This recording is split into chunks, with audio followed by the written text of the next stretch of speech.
Greetings, EPG. We are 8 days into the new school year, 1 full week down, and I want to reach out to say it is good to be back at school. And our students have been awesome. They have been compliant. They are playing the game and doing what they need to do to stay clean, to be respectful of others, to wear their masks so that we can have in-person school. And I can't think of another year where the students and staff and everyone has been so thankful just to be able to be back and to do school. It has been good. And so big thank you go to our families.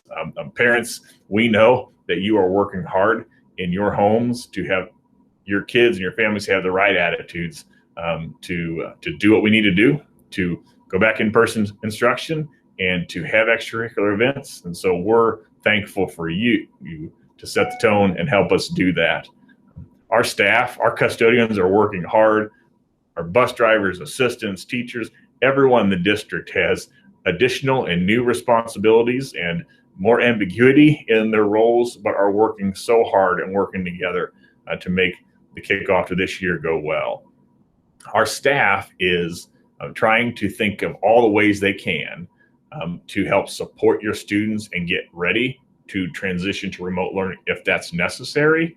But we're working really hard to keep people safe, to keep things disinfected, to be honoring people's spaces and wearing masks so that hopefully we don't even have to go that route. So we'll see what comes, but so far it has been a really good start to the year. So welcome back.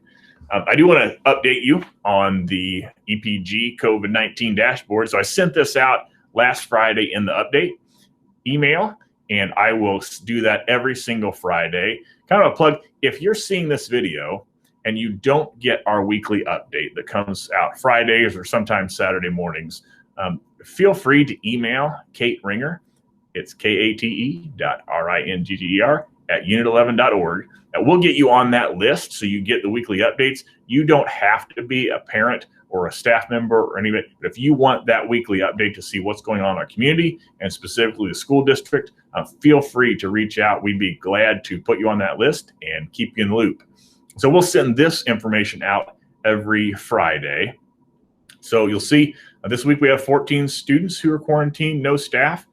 2 students are currently positive and no staff. So what we're going to do is take a snapshot every week of what the cases look like at that point in time. So we're not worrying about cumulative things and totaling those up, but really at this point in time, how many students and staff are quarantined, how many students and staff are currently testing positive, and then to give us kind of a picture of what that looks like. We see that right now, 100% of our staff are here, and 98.8% of our students are not. And so we feel like it's important to put that information out and to let you know. And as trends change or things happen, and we may have some spikes and some bumps, we will share that information so you as a community will be informed.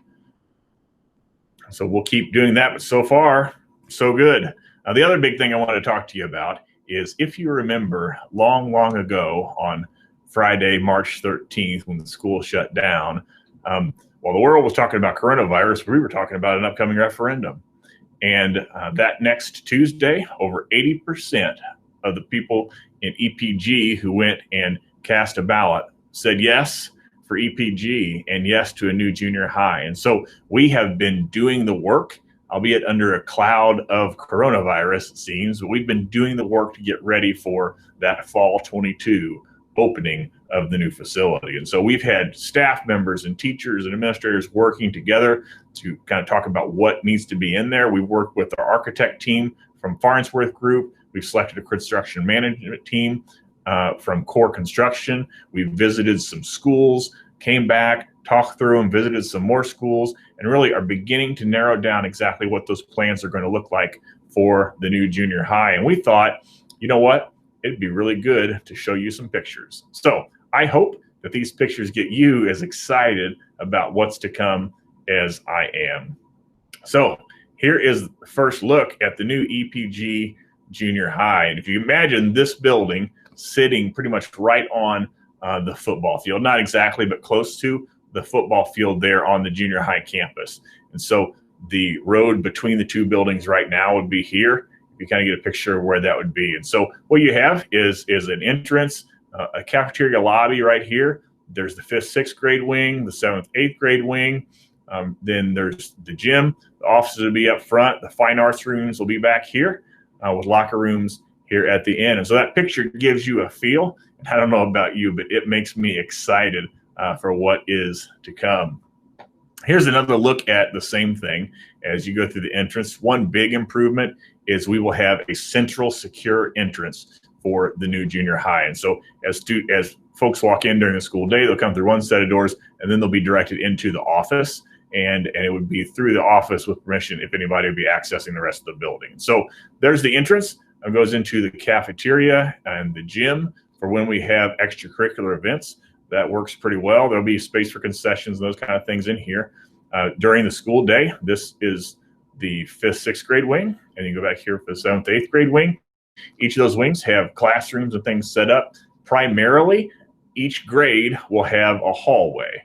And so we really wanted to keep the 5th, 6th grade experience here, the 7th, 8th. While there'll be a little bit of overlap, it really provides those two settings, which you think is healthy. And then to simplify transitions and things, really there'll be an 8th grade hallway, a 7th grade hallway, a 6th grade hallway, and a 5th grade hallway. And so that's exciting to think about what that's going to look like. We have the kitchen back here, practice gym, and we have our fine arts areas. And so we have band and chorus, and back at the corner would be the art room. And so building those out, it gives you a feel for the building. Here we have the locker rooms. And while at first that looks big to have 4 locker rooms, one of the things that we worked through is there are a lot of new requirements about emergency shelters for schools. And so what we did is we really overlapped the need of those emergency shelters and the square footage with our locker room. So we weren't building a space that we weren't using, but this area will work for that emergency shelters place and also as locker rooms